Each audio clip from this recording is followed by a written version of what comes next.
Hey everybody, welcome back to the Badgerland Birding Podcast, bringing you birding news and stories from the Badger State and beyond. Today we're talking with Tarik Shahzad, who broke the Cook County Big Ear record with 294 species. How's it going, Tarik? I'm doing great. How are you all? Doing well. And for those of you that can't see, he's got a beautiful background with a cool gull in it. So why don't you give us the backstory for that one? Yes, it was my 280th species that I saw. So that 280 species was my original goal at the beginning of the year. I didn't actually expect to get into the 290s to actually break the record of 294. And so when I hit 280 on September 14th, I realized I had the rest of the fall to go and even the next early winter. So this was one of the most special birds on my big year. It's a Sabin's gull. That I saw in a pelagic with Amar Ayash. A lot of folks know Amar through his gull guide that he published recently, as well as some of the trips he leads across the country to see gulls and other cool seabirds. We went on our boat on Lake Michigan on September 14th, and we saw 7 Sabin's gulls, and this is one of them. It's A a pretty good amount of Savin gulls. Anybody not familiar with the Great Lakes area, Savin gulls are a pretty rare bird that you usually have to try somewhat hard to find, unless it's a very, very good year, which it is not usually. Yeah, and I love that like black M pattern on the back there. You can see it really well in the picture, and the lighting's really nice on that too. Were you planning on doing a Cook County? Cook County's in Illinois, for if anyone doesn't know. But were you planning from the start of the year to do a Cook County big year, or did it kind of just go where you're like, I'm doing pretty well. I'm just gonna keep going. And it is the one with Chicago in it, right? So it's one of the more populous counties in Illinois. Yes. So it's the largest county in terms of size, land area, but I would say 30 or 40% of our land area is actually the lake. Our border extends into the lake, but that's important because this bird counted since it was in Cook County waters. And yes, I decided to do a big year before 2024 started. Throughout 2023, I was chasing rarities in Cook County, and I've always loved chasing rarities, and I found it to be like a fun, like a hobby within a hobby of birding. And towards the end of 2023, I thought, well, I saw 200 something species this year. Why don't I just try to see as many as I can in 2024? And knowing that I work full time, 9 to 5, normal weekdays, I thought, well, I can't really go for the record. I'm not as experienced as previous people. And I have so much to still learn as a birder. And I think we all do, even the most experienced birders, is something I learned this year. Um, I had so much fun at chasing rarities in 2023. I thought I'll do it in 2024 and pick up all the common and uncommon birds too and see where I can get. And so 280 was I would say, tempered yet ambitious at the same time goal. 280 also is a special number because it sets someone in the top 10 all time for Cook County Big Year records. Hmm. So I thought 10th place is pretty good. It puts you on like sort of like a plaque or a trophy list if there was to be one. Feel like I'm That's on Um, the top that's 10. that's everything with birding. Like if there was a trophy list, you would be on the top, but there's not. But if there was, you would be part of it. and that's how I decided. It's I love chasing birds. I love birding. And there are so many. It's not only just birding, but the birding community here in Chicago and Cook County that inspired me to go for this record. And when I reached a Sabin's Gull on September 14th as my 280th bird, I thought, well, only 13 more to tie Matthew Savatis' record, and only 14 more to break it. But as everyone knows, to get those last few birds, once you've seen so many in a particular year, if you're doing a year list or a month list or even a life list, I mean, it's like climbing a mountain.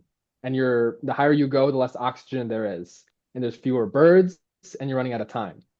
So those last few months were some of the most difficult and strenuous months of my life. And I eked it out because I only broke the record by a single bird. Which bird Can was it that did it? It was an iconic bird. It was a short-tailed shearwater, which is a species I didn't know existed until those are the it flew best by ones. me on Yeah. Montrose Pier. It was a first state record and first Lake Michigan record species.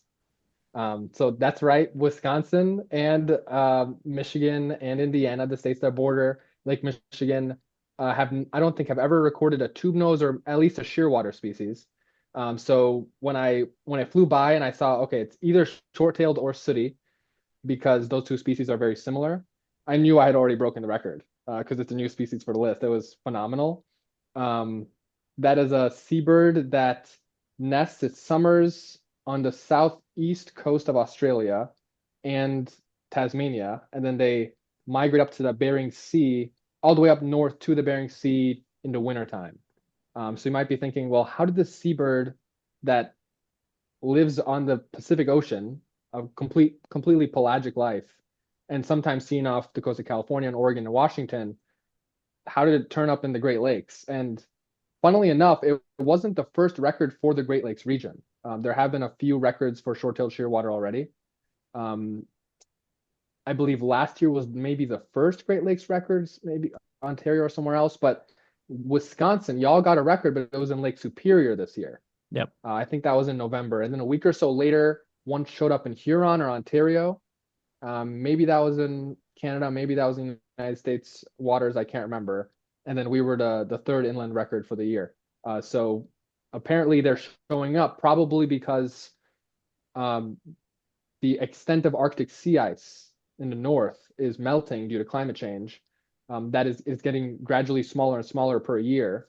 And so waterways, in theory, this is what scientists are positing, are opening up so that seabirds, vagrant seabirds that are already lost, already going too far north and too far east, can traverse these new found waterways, probably to Hudson Bay, and then from Hudson Bay, with a strong enough front or weather system, can get leapfrogged, pushed to the Great Lakes.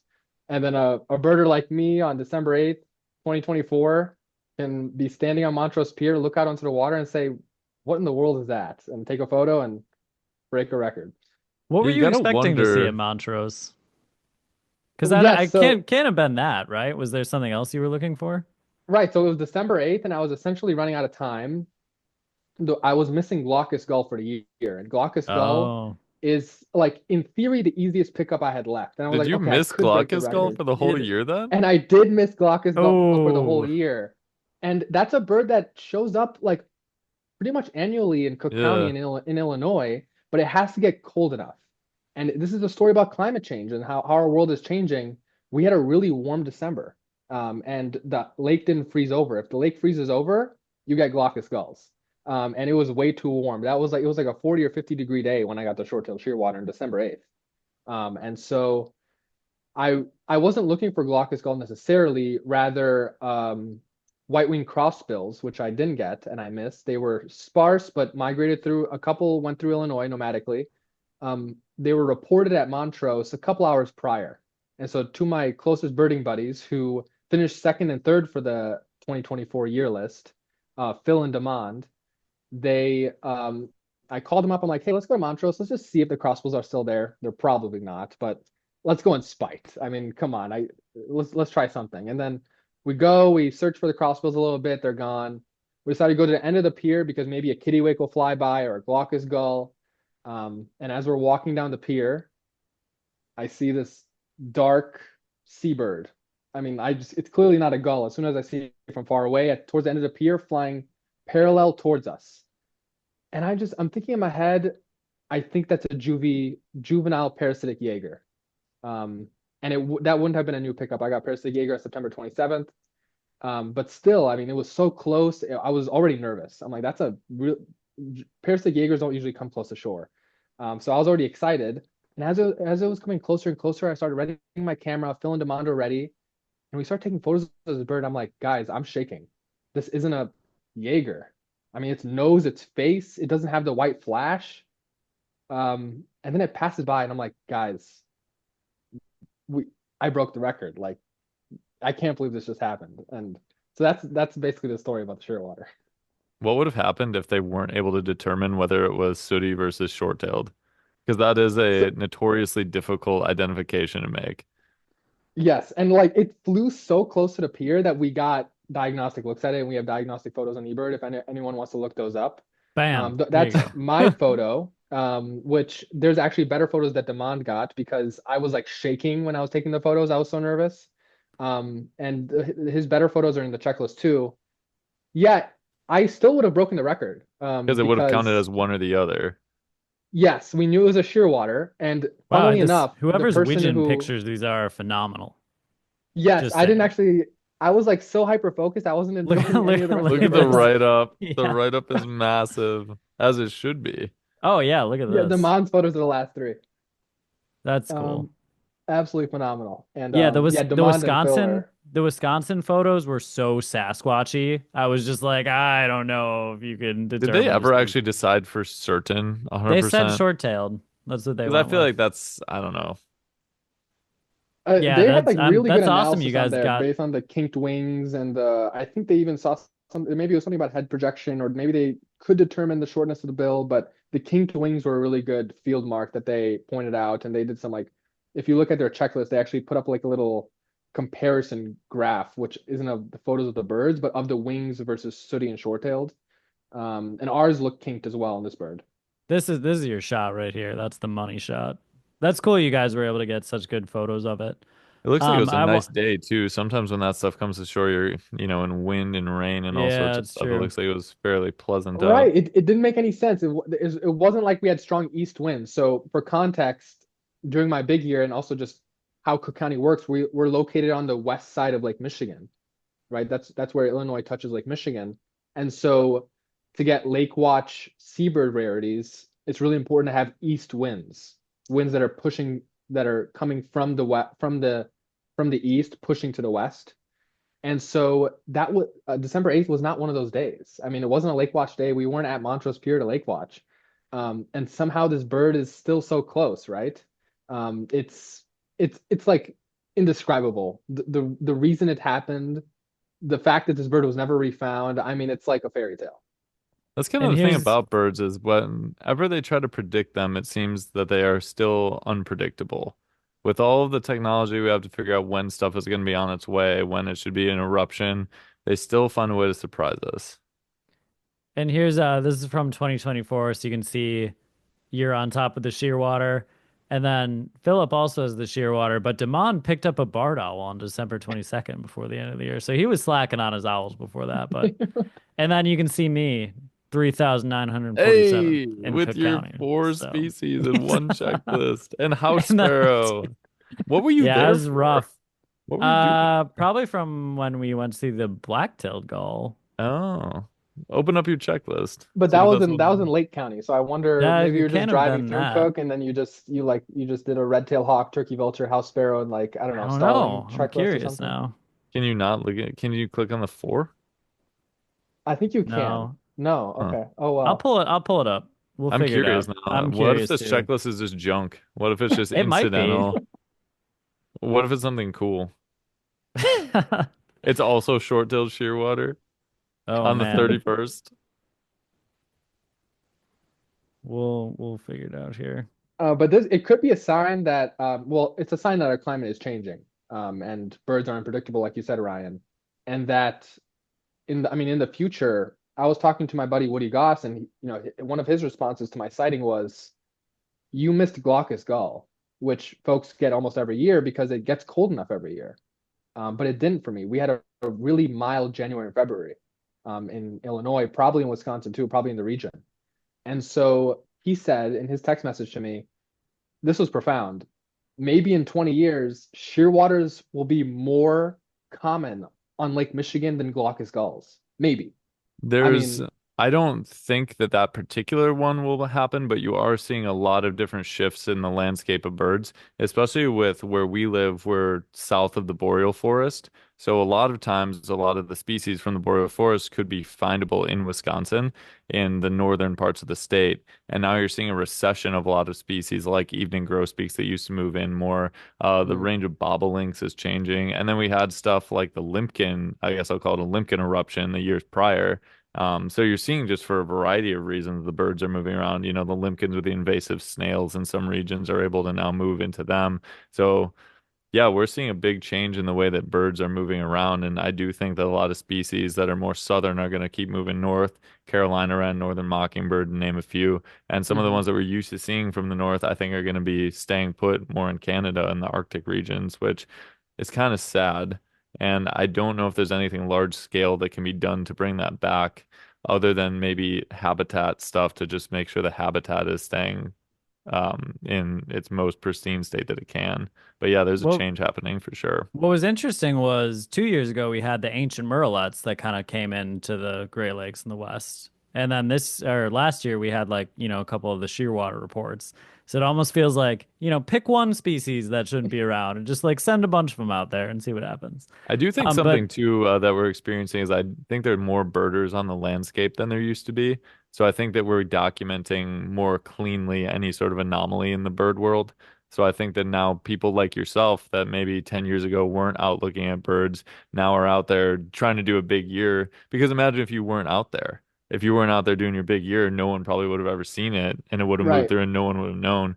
I mean, I think about this a lot actually when you just drive down the freeway and you see habitats flying by. How many rare birds are there that nobody's ever going to find that just are Yeah. passing through under our nose? Monk parakeet. yep, you're on this checklist too, which means that Hey, we're that was when we tied came back from seeing the probably. colonel. That's what it was Yeah, from. we went with Ah, the Amar to see kernel. the Yeah. Colonel, and then we stopped at the monk parakeet colony. So there we are. Those are four species. Cool. That's I need to awful. pay homage to Colonel. I had a ring-billed gull, laughing gull hybrid, that someone else found. I chased because that's a cool species, even though Yeah, hybrids don't count for a big year. That's really important. Well, there's no big year constitution, so to speak, but there's a Maybe way there to should go be. about it, right? And there's like an etiquette and um so like for example, hybrids don't count. The birder and the bird need to be in the your geographic area that you chose. So I chose Cook County as my big year. And so, funnily enough, we talked about glaucous gull. I saw a glaucous gull in my big year. I was in Cook County when I saw the glaucous gull, but I was at Steelworkers Park in the southeast side of Cook County, looking out onto the break wall. The break wall was far enough where it's in Lake County, Indiana, mm, Mm. and there was a glaucous gull sleeping. In retrospect, should I have chummed? Maybe with bread. Should I have maybe waited till sunset and see if it flew into Cook County waters? I should have. I did that with Snowy Owl and it worked. I waited for it to fly at sunset. It was actually on the same break wall a week or two Wait, later, what and I point of the waited year did you say it was? Was this the beginning winter or the end winter? the first winter, so Okay, January, that and makes that sense was why you were kind of like, oh, I'll Were see you one like, again. I'll see another one. Yeah. yes. And funnily enough, the person who holds the Illinois big year record, Nathan Goldberg, he said it in 2020. I think it was 341 or something like that. It's phenomenal. He told me, I think in September, October, he was like, dude, I think you're on good pace to break the record, but you're probably gonna miss Glaucus Gull. Like that was his Hmm, take. And everyone else interesting. was like, dude, he's gonna get Glaucus Gull. And I got a Glaucus Gull 10 days ago. There you January Oh, go. 5th, interesting. 2025. It didn't count, but I I got my picture Cook you County just raging lifer. at it, be like, you son of a gun, you could Why have did he showed have up that 10 take though? days earlier. Why did he know that?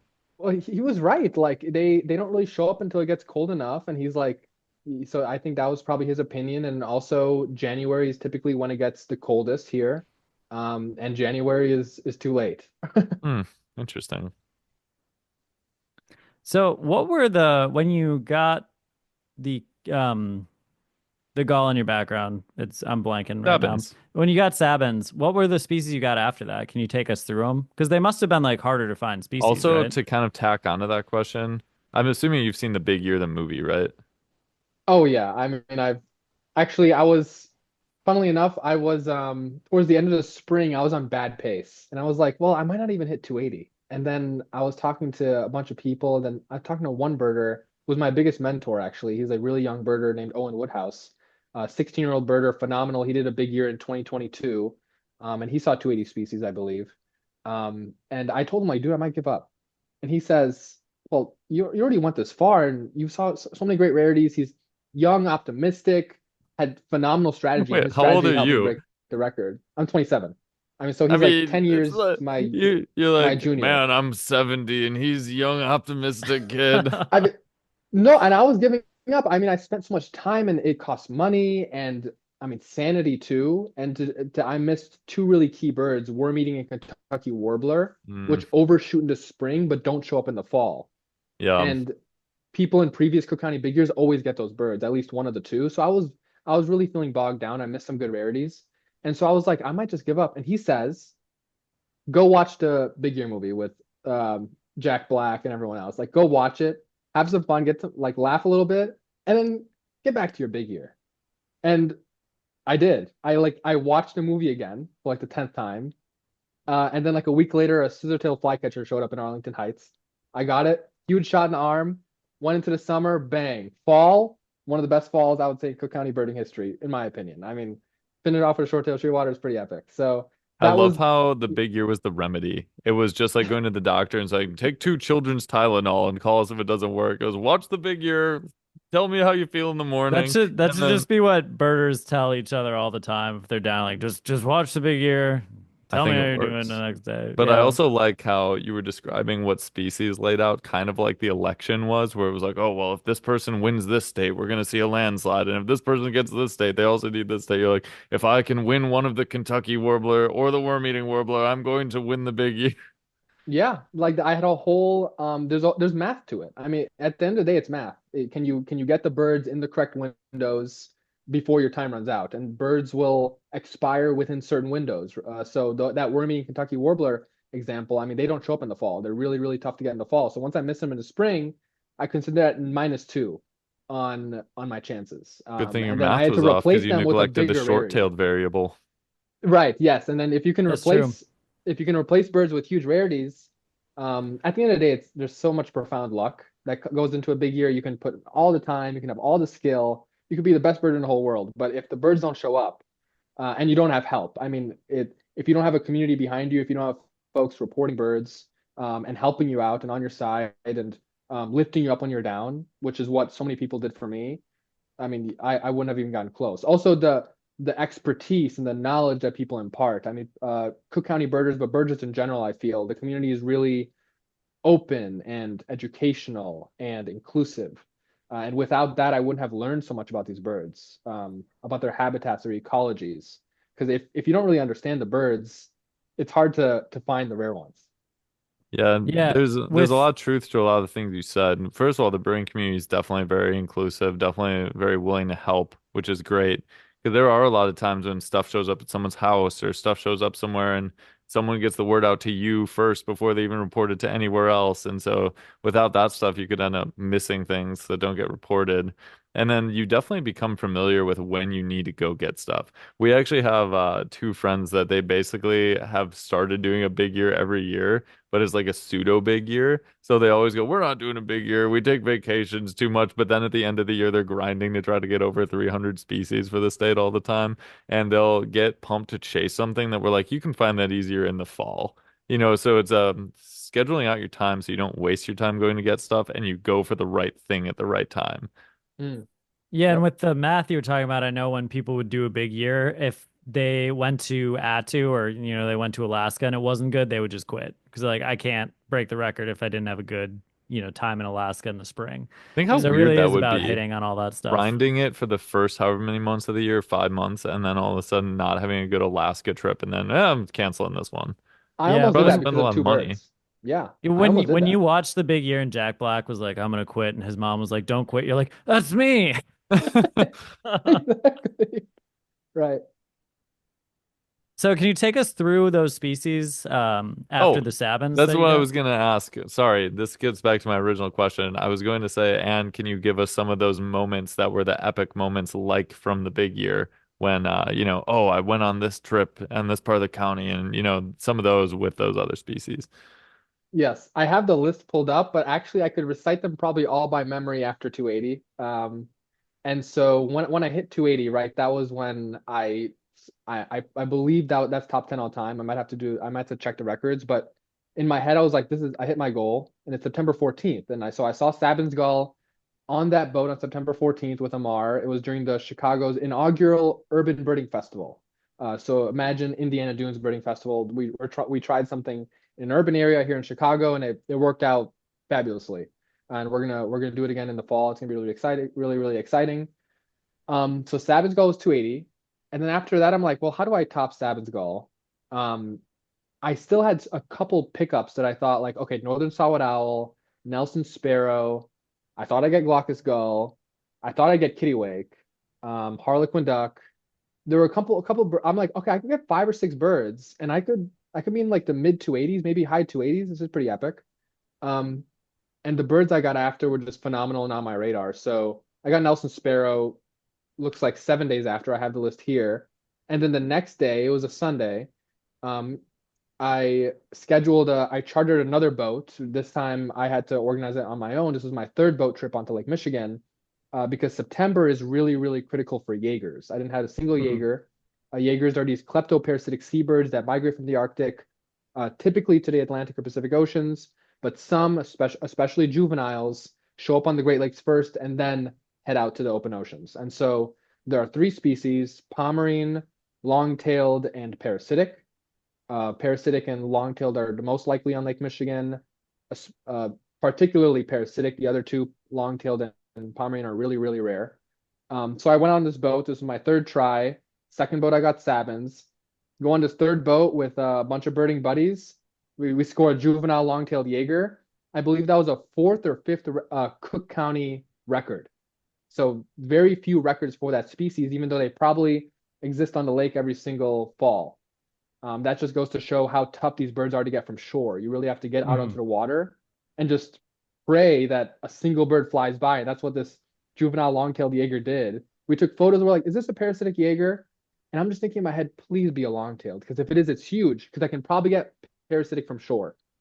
And then September 27th, one of my favorite birding encounters, I would say more than the long-tailed Jaeger, which is, I would say, triple, quadruple as rare as parasitic. I was at Park 566, which is in the southeast side of Chicago. 20-mile-per-hour east winds blasting my face. Um, I believe I took the day off work. It may have been a weekday. And I used a PTO day with a scope and binoculars and my camera ready, staring out into the lake for 6, 7, 8 hours. And after a lot of time elapsed, because the winds were perfect, I'm just thinking a seabird has got to fly by. And I'm hoping parasitic Jaeger, the most common of any rarity seabird. And I did, and one did. September 27th, I had a parasitic Jaeger fly by. I got good enough photos where I could ID it through the photos, because I'm no Jaeger expert. And they're very hard to identify, especially in juvenile plumage. So submitted it to the Illinois Ornithological Records Committee. They accepted it. That's on top of submitting it to eBird and having it accepted. And that was bird number 283. And then after, I mean, the birds that I picked up after, Say's Phoebe showed up. Hmm. And that's a bird that normally shows up in the spring. It's a Western vagrant. Western cattle egret showed up, and that's really hard to get in Cook County. Only one showed up. The second county record, my buddy Demond found this bird, chestnut collared longspur, Oh, I think I Oh, remember nice. that one actually. and a bunch of them showed up vagrant in the Great Lakes region. I think one in maybe Wisconsin. I know Think up Michigan in for sure. Bayfield. And so it was like a year to get them.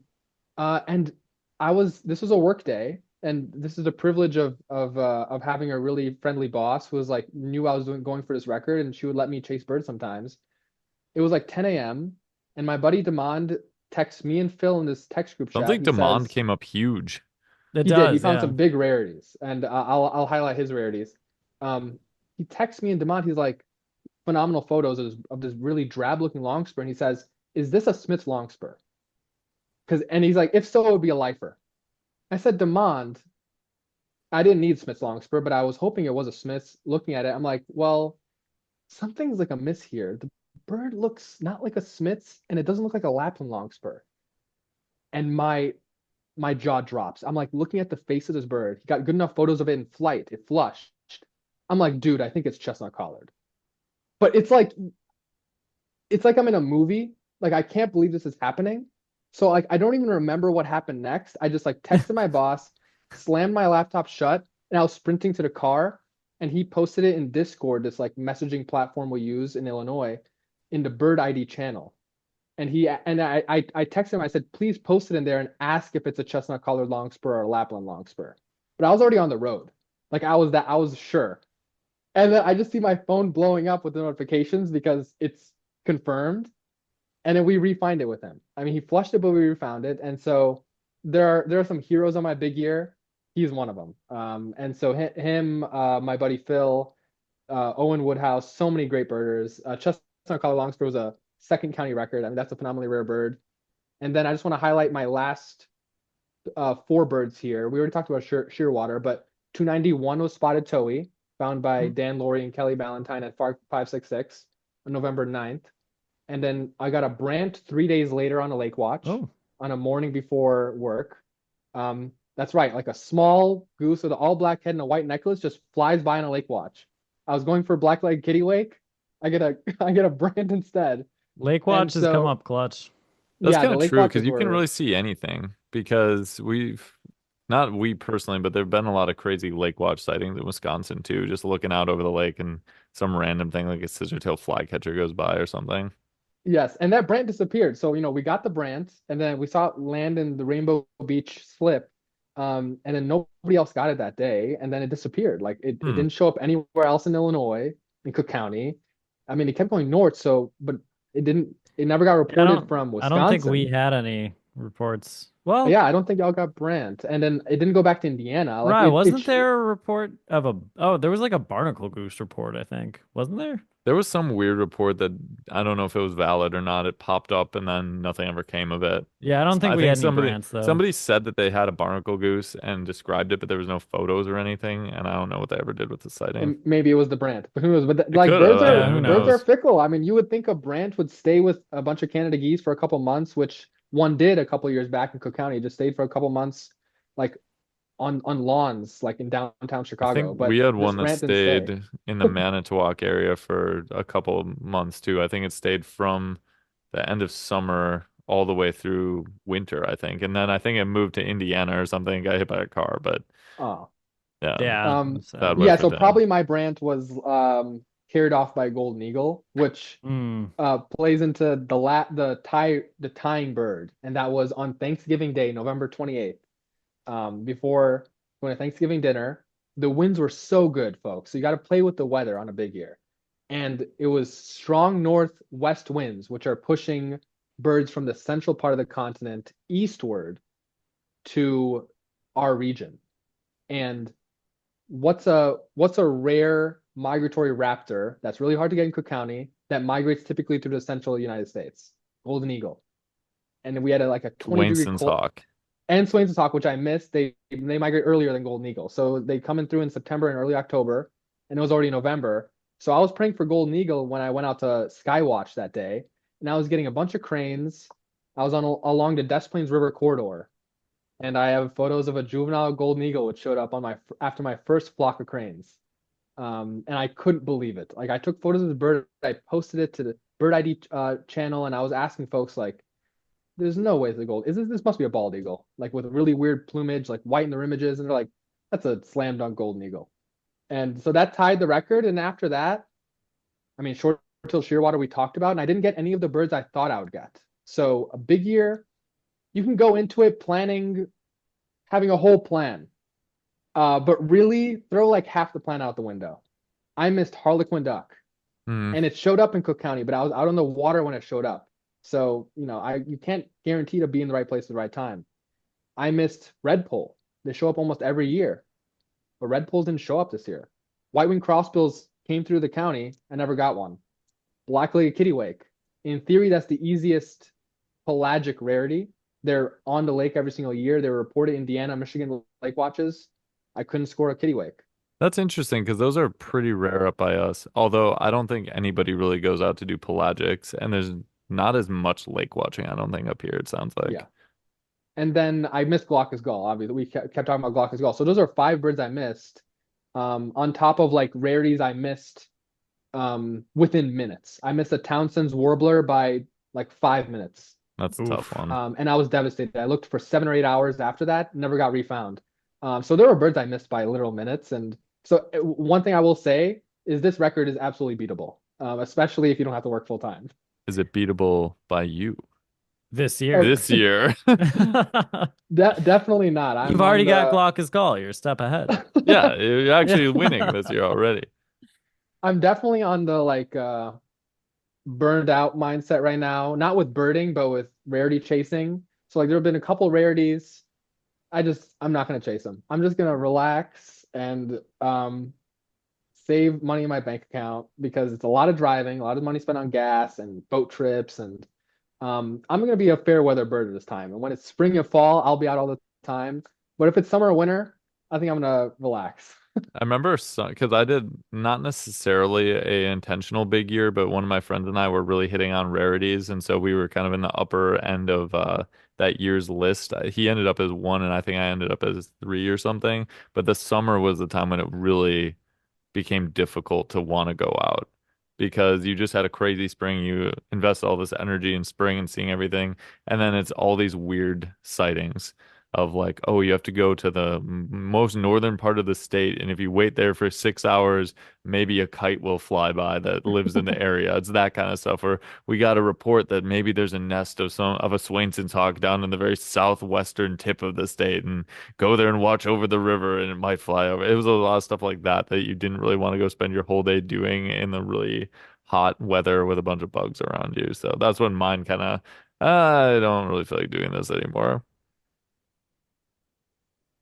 I feel like for me, it's always the travel. I'm like, oh, I'm doing pretty good in Wisconsin. Then we go to like Texas, and I'm like, I don't feel like seeing anything in Well, Wisconsin if you have anymore. travel scheduled I've at already all, seen it you know elsewhere. something's going to turn up then. Yeah. So travel really bamboozles you, especially if it's in a place or a time of the year when there's a bunch of stuff that's going to show up for migration. One thing that's interesting is your county is a really solid place to see a high total of birds because you Mhm. have the lake there. That's what's great about our states, actually, is that we have the lake. We actually have two lakes. So, Wisconsin, maybe a little bit of boreal Nice forest, flex. that kind of stuff. But a lot of those other states, like Nebraska, you're really limited with the stuff that's going to come through. That's not the case for us. But our home county, there's no lake attached to it. So doing a Mm. big year in our county would be so different than doing a big year in your county because you have the lake watch that you'd probably be doing all the time. Where if you ever look at the map and you see where the migratory flyways are, they go right around our county. So it's like Milwaukee and then Dane County is Madison. They go whoop right around it, and ours is just in the middle. So it I would feel be like interesting. doing a big year in Milwaukee would probably be similar. I don't think it'd be as good because like Montrose Point is such a good spot for a lot of stuff. But you could probably do Milwaukee a pretty turns up a good lot of Milwaukee crazy big stuff year. though. Yeah. Yeah, I don't know how wide your county is. Milwaukee's kind of a skinny county. It's kind of just Yeah, like, ours is like a panhandle like Florida. But it's oh, very really? large. I mean, it's one of the largest counties in the state of Illinois, um, by size. And but that's also a hindrance on a big year because if you're going for a really high number, that means you have to compete with some old totals that are high.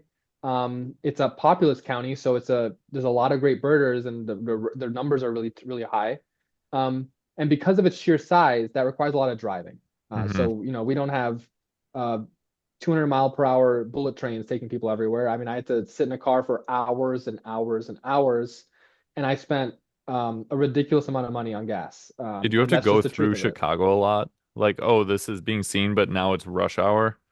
Yes. So there was, I don't remember what number bird it was. It was like maybe 100 something. There was a ruff, which is a Hmm. Eurasian shorebird sandpiper species. And they show up actually in the United States every year and in Illinois almost once a year in a random county. But Cook County hadn't gotten a ruff since 1988. And in sometime in April, I forgot the day, I get a notification on my phone. There's a ruff in southern Cook County. And I moved halfway through the year actually, but I first half of the year I lived in Northwest Cook County near O'Hare. Um, and it was like 3:30, and my boss gave me permission, and I chased this bird. Folks, I was in the car for an hour and 47 minutes, and it was the most anxiety-inducing hour 47 minutes of your life because it's a shorebird in like a floodle next to maybe was it a Walmart or something like next to a Always a freeway. Walmart. And so like this, it's not great habitat. This bird can decide to leave whenever it wants to. By the way, we think it went to Horicon Marsh like a couple days later. There's a report of a Oh. ruff that looks exactly the same. It A couple definitely days could. later, if you check the It's like Wisconsin that's way records. better than this Walmart I've been hanging Yeah. Uh, out at. yeah, that's a perfect place. Heck, why not summer there? You're already on the wrong continent. But yeah, no, I made it. I got the ruff. A lot of people got the ruff. It stayed for like 3-4 hours. The entire ride, I'm just like, Dude, as a bigger I chaser, I'm totally just feel thinking you like this on bird that. will fly away. Did you contemplate just leaving your car in traffic and running? Just grab scope, leaves car, boom, bolts. I wish I could. I wish I was like the Flash, like a superhero. I could just, but no. And I was even thinking about. I was looking at train travel times. If I hopped on like two or three different trains, connecting trains, could I make it faster? And no. So I just sat in traffic for an hour and 47 minutes. I remember the exact Yeah, time.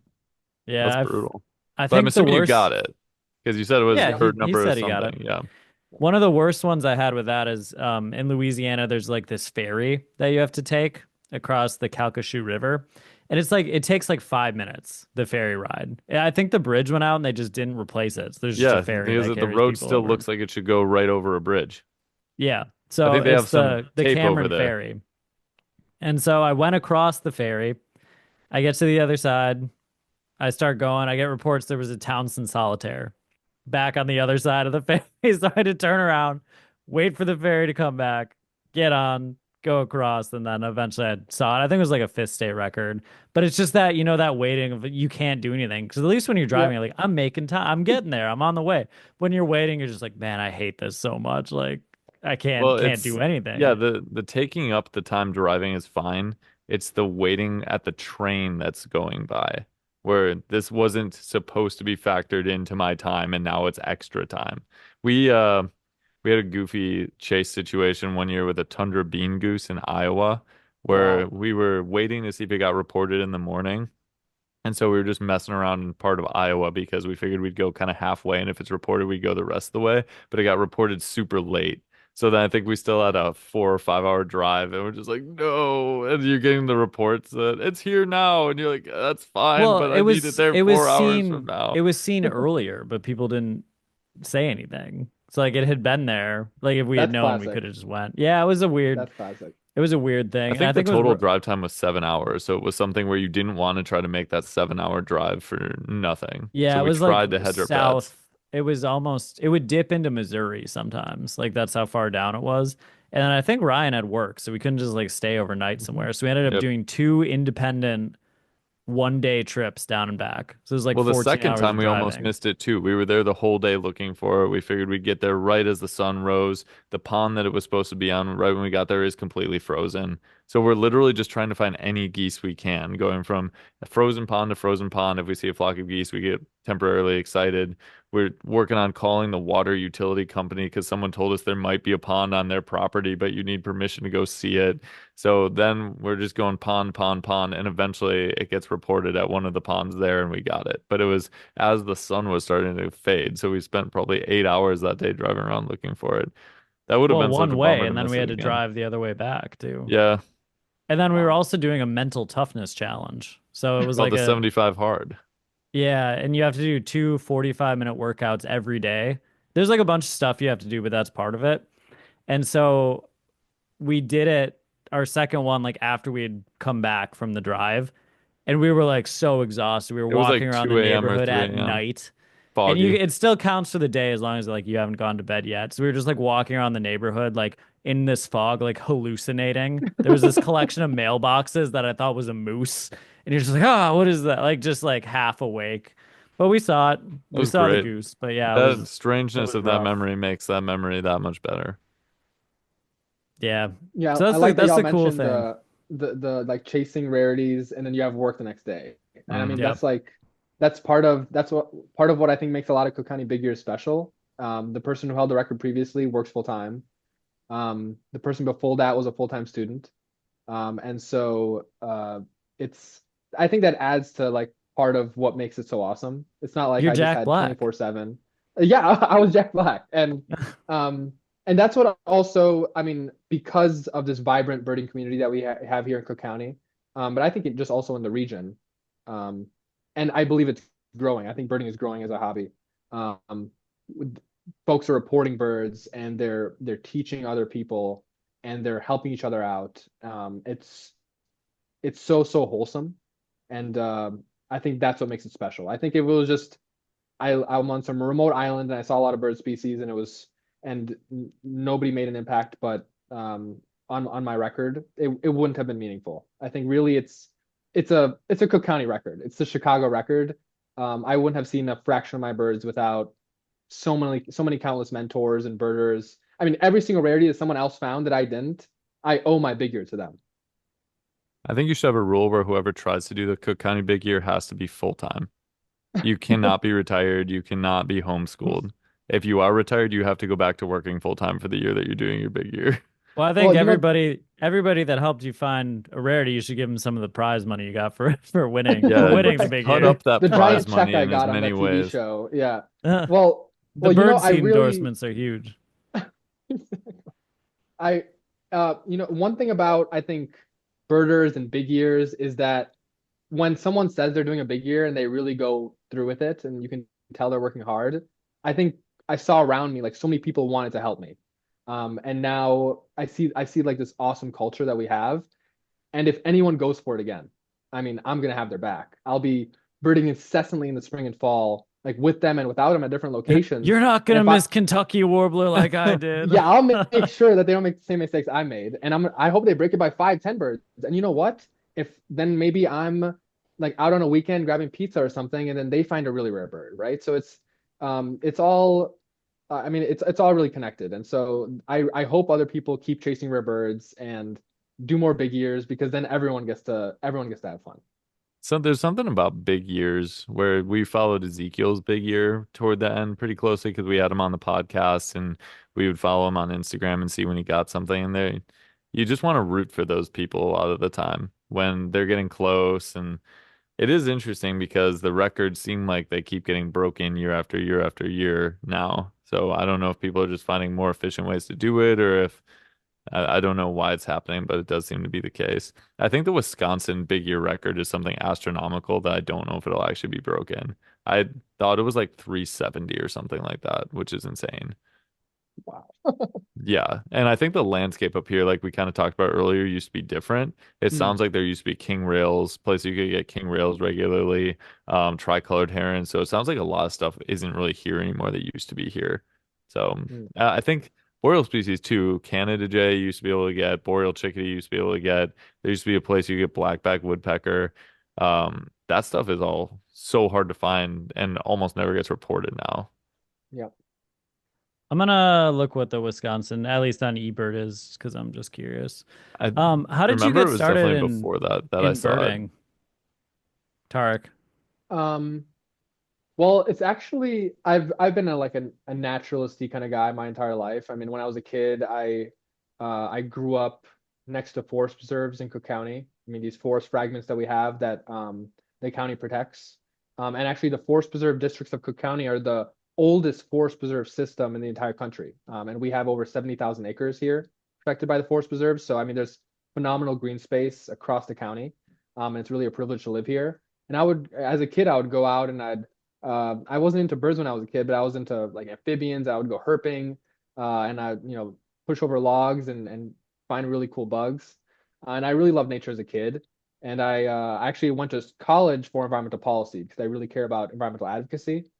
So I've always cared about, I mean, this topic of environmentalism and climate change and conservation and being an advocate for nature.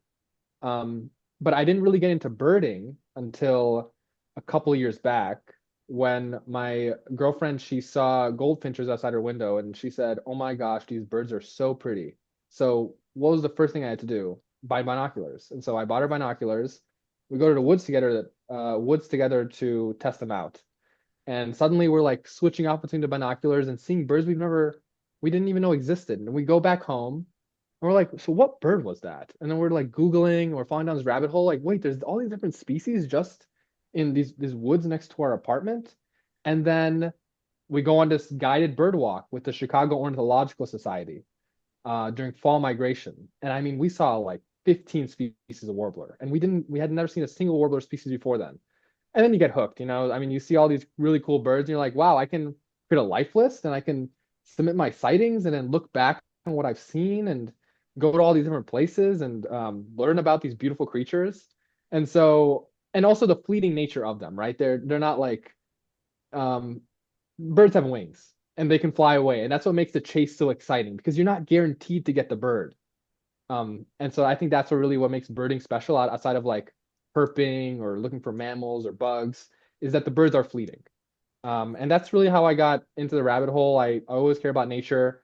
And that's why I've always felt comfortable in this big year, like in the coldest temperatures and the warmest temperatures, being out for long hours. It's because I come from that background. Um, and I think without coming from that background, it would have been much more difficult because I learned at a pretty fast pace. I always enjoy the uniqueness of the moment in birding. So the day when it is really cold out, well, at least I can't speak for Derek, but I like to go out and, find something in it. I did one time birding in the coldest day of the year deliberately. I was just like, let's just go. Like I just want to go and see what it's like to go birding in this. But I think our generation to a degree was predisposed to like birding because of the whole Pokemon phenomenon.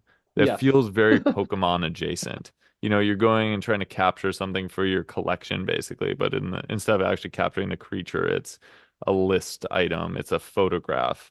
And birds happen to just be the exact right amount of ones you can get. So if you're into insects, there's so many kinds of insects.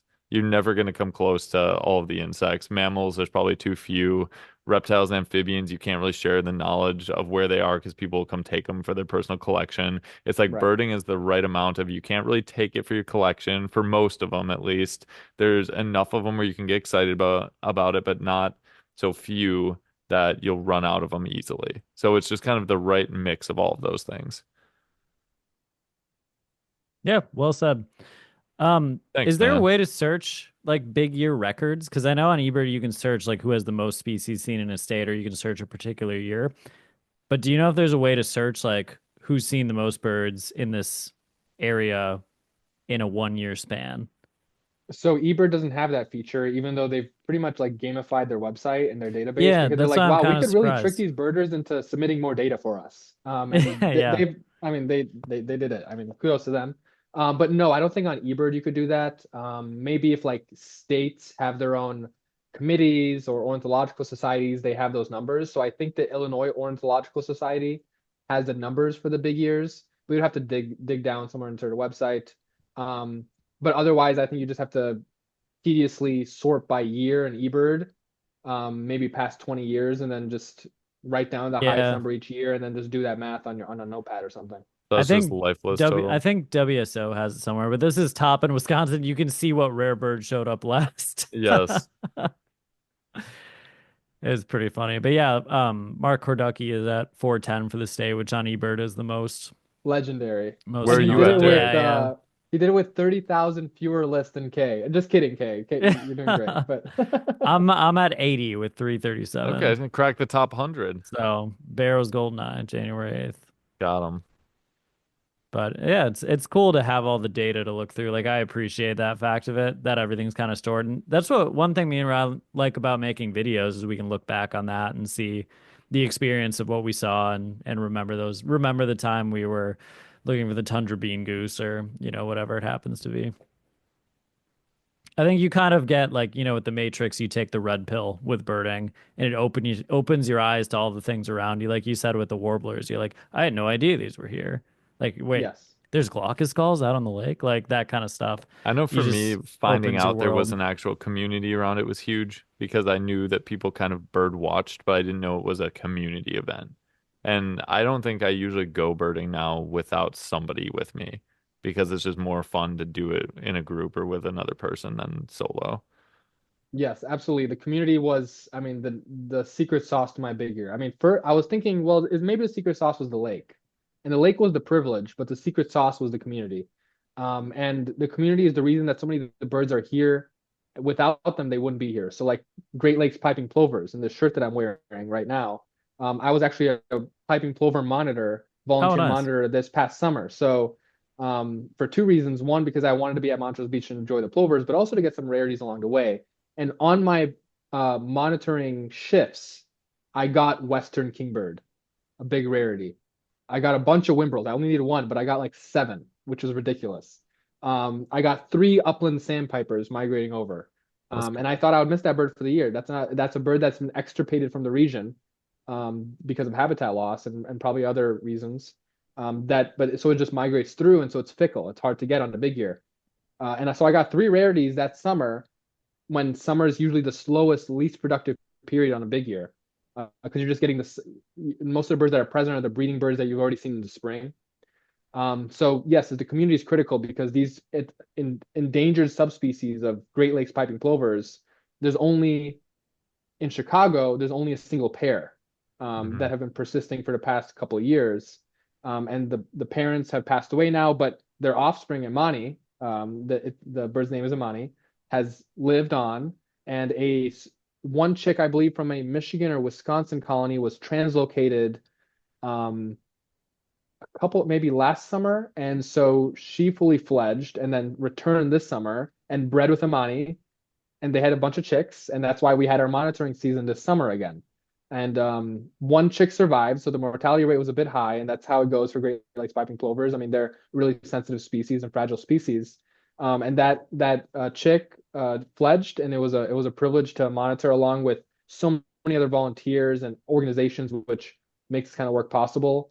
And so I wouldn't get piping plover on my big year list without the blood, sweat, and tears that conservationists and birders and volunteers dedicated their years and years of their life to make sure that a place like Montrose Beach could be a habitable place for piping plovers. So without community, straight up, my number would be lower. I would see fewer birds. It's really an honor to have so many hardworking, dedicated, nature-loving people here in Cook County, but also in the region.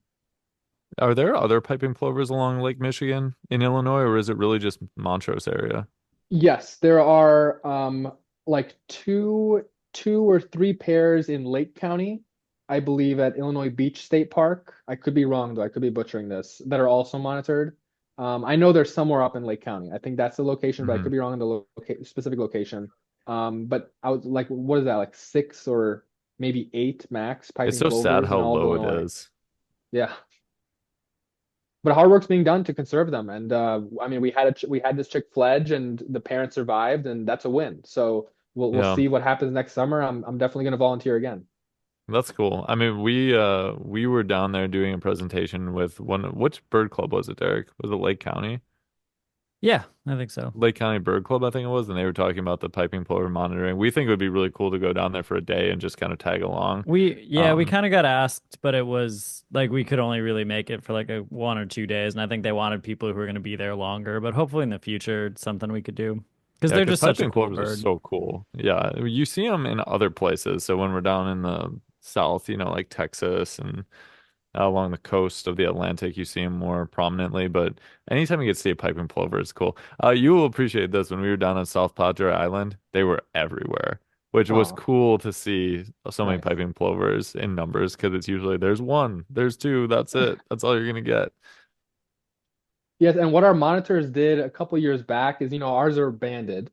And so I believe the OG pair named Monty and Rose, which showed up, I believe like in maybe 5 or 6 years back, um, folks would spot them on their wintering grounds, I think. And so I think using the band numbers and I don't think they would travel all the way down there, but I'm not entirely sure the full story. But yes, so these plovers are cared for, and folks are transmitting data like across thousands of miles, being like, yeah, Monty's in Texas. He's having fun. Hopefully he'll come back to Chicago in 6 months. He's doing well. We're watching him for you. Don't worry. Because I know like the Florida and maybe some Caribbean islands and Texas are really important roosting grounds for Great Lakes piping plovers. Yeah, it's crazy that any of them make it with that journey and all the perils they face. I mean, building collisions, windmill collisions, just general mortality, flying through the environment. Obviously animals and natural predation, unnatural predation. It's just crazy that any of them can make it. Speaking of which, I was happy to see McCormick Place did some bird safe glass addition to their building. It felt like one of the small victories, like, it was a thing. There was that petition going around, and it's nice to see some good come from something like that. Yes, as an environmental advocate, I mean that was huge. And it could be the beginning of a story of more action, right? So even though it's a single building, it's an important building because it's located along an important waterway where birds like to migrate along waterways. But also, uh, it's one building that's come to realization like we could make a really positive impact for conservation and for the city and for wildlife for nature, and so that could spur momentum for more buildings and more developers to um, implement bird-friendly glass and bird-friendly practices and more natural habitat around their developments. So we hope as environmental advocates that this is the beginning of a larger, bigger win. It feels like a pivotal point too, because we are seeing such a decline annually in birds. And it could just be me thinking about it, but it feels like every time it's a new spring, there's less birds than they were the year before. It feels like it's gotten to the point where I can remember when I started birding and think about all the species that used to be more easy to find, like we talked about earlier, and think about how it's changed and populations have dropped. So it really feels like with all of the perils they're facing, this is the time when something has to be done, or else we will start to see a loss of more birds in North America. Hmm. Yes, and I think one thing about a big year is that it really puts birding on the map. I mean, typically birding doesn't get into the news unless two things happen. Someone breaks a big year record, and then local news will pick it up, and you can talk about the significance of that. Or really rare bird shows up, like that Ross's gull that y'all chased in Steelworkers Park last year, and well, 2 years It's a ago good in bird. 2023. Good bird. And so when we can get birds in the news, that's really critical because from there we can talk about conservation and climate change and the needs to protect them and the ways we can protect them. So when I think about Cook County, I think about all the ways people for decades have been trying to protect birds with all this green space we have. Like I mentioned, Forest Preserve Cook County, Chicago Park Districts have these natural areas that they build. So our parks aren't just these turfs and lawns and with what you expect for people and recreational activity, but also we have natural areas built into these Chicago Park Districts. So a lot of the rarities I got were at these migrant traps, at these green oases within the city that warblers and shorebirds see, and then they just want to land because at the end of the day we destroy so much habitat. But the what's remaining only persists because of the hard work that people for decades have been advocating and working on the ground, stewarding the land. So I think we could reverse the trend of bird decline. It starts with learning from these folks who have been doing the work for decades, and then just like constantly advocating, constantly chasing birds and talking about their importance and sharing the love for birding. That's why I really love y'all's channel because your content is so wholesome and you share your love for birding, and that's what's critical at the end of the day. Yeah, it's about getting people that may not care about birds before to care about birds after is kind of the big thing. I will say one aspect of the conservation that seems like it's done well is species specific. So the whooping crane effort that was done, and now whooping cranes are definitely not stable per se, but they're a lot better off than they were years ago. Same with the Kirtland's warbler. That's another species that had a lot of success in Wisconsin specifically. So it seems that when the focus is placed on the individual species and we have some control over either their wintering grounds or their breeding areas, we can do some things to help those birds. So it is nice to see that there are some wins out there with the individual species. It seems we have not quite figured out how to just do the entirety of all birds yet Well, because it's if such a you think broad about spectrum. some of those too that they've been, I don't want to say fixed, but they've gotten better Course corrected, earlier, like that we don't really think about it as much, like sandhill bald cranes. eagle. Like people that are starting to Mm. bird now probably don't realize how bad of a place some of those species were that then bounce back from that kind of stuff. So I think if you dig a little deeper, there's even more individual species success stories. But yeah, like large scale conservation, it'd be nice to see more lands being preserved and more done and the That's what's migratory such a grounds bummer is the south land too. preservation. If it seems that every time Tarek, you gotta more win the stuff is lottery getting and just buy a bunch of land to preserve. I think I mean, that's like that's what basically what a lot of that's why I the want Nature every birder to Conservancy win the does. lottery because yes, and so I work professionally for the Nature Conservancy, and I'm an environmental advocate.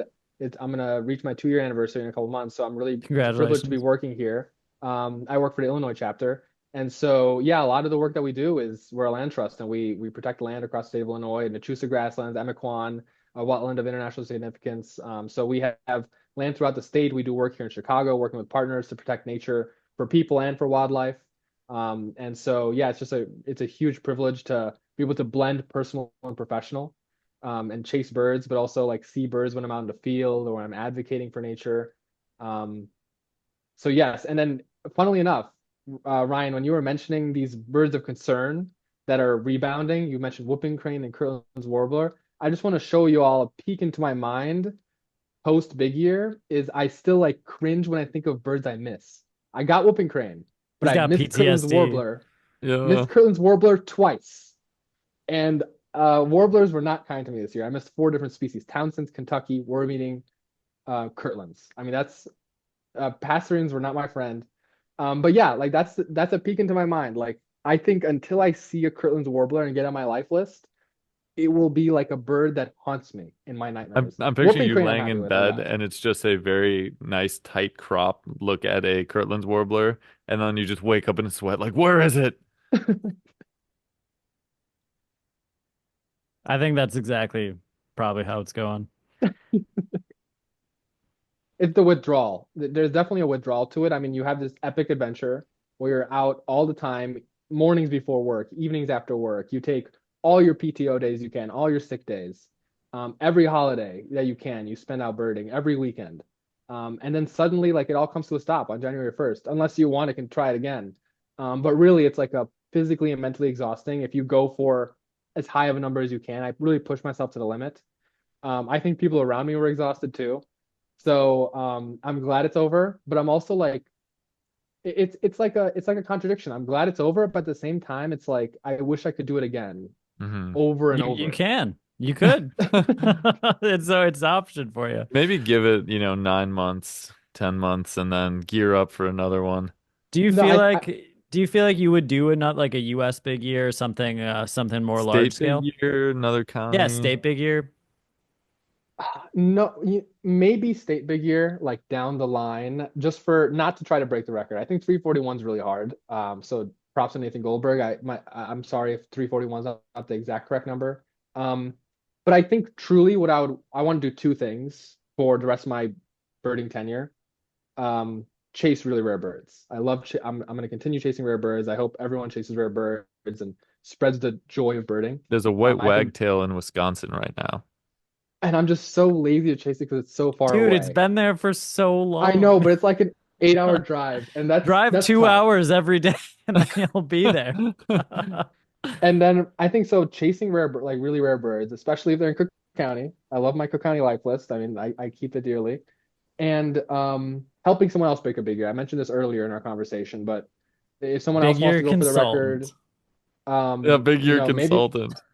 set up an LLC. But truly, like if anyone wants to Yeah. find really rare birds or just learn about birds or go birding with me, I mean that's what it's all about. I just want to engage in community like you all mentioned. And if anyone's gonna go for a big year and they go for it seriously, I know what it's like. So I can commiserate, I can do it in solidarity with them. I can chase rare birds and help them out. It's That'd actually be a a big year counselor. He just lets you vent to him. he just goes, just That's watch, essentially what my watch, mentor was like this year. I mean, he watch did a the big big year in year, you'll be 2022 Yeah. too. fine. That'd be a funny skit to have like a big year counselor. You're just like, oh, I missed Kirtland's Warbler today. Just watch the big year, you'll be fine. All right. Yeah, Owen predicted I would get birds that nobody else was. He predicted I'd get golden eagle. That's a really rare bird for Cook County. And he was like, "Yeah, you're gonna get golden eagle. Just go skywatch in the right temps in November, like late November, and you're gonna get Like, it." just go skywatch, you idiot. And he was right. I mean, and if you put in the time, the birds are there. I mean, rare birds are rare and they're tough to find. But if you play by the weather and you put in the time, hours and hours, stuff will show up. Yeah, for sure. If people want to learn more about your big ear, do you have a blog or a place that they can do that or like an article you want to direct people to? Yes, you could. I don't personally have a blog, but at the moment there's two pieces online about my big year. If you Google my first name, last name, Tarik Shahzad, Odyssey, I believe.com, or maybe t just type in WBBM. There's a radio piece about me that has a couple photos and a couple audio clips. And then also Bob Dolgan on his Substack wrote a piece that you could see. So if you type probably in Google Bob Dolgan and my name, or just my name and Shearwater, you should be able to find both pieces. Yeah, and it's Tarik Tarik space Shahzad if you want to check out those articles. Well, thanks so much for talking with us, Tarik. It's been fun hearing about your adventures. Thank you. Thank you very much. This was a privilege and it was so great to meet you both. Yeah, and thanks to everyone for watching and listening to this episode of the Badgerland Birding Podcast.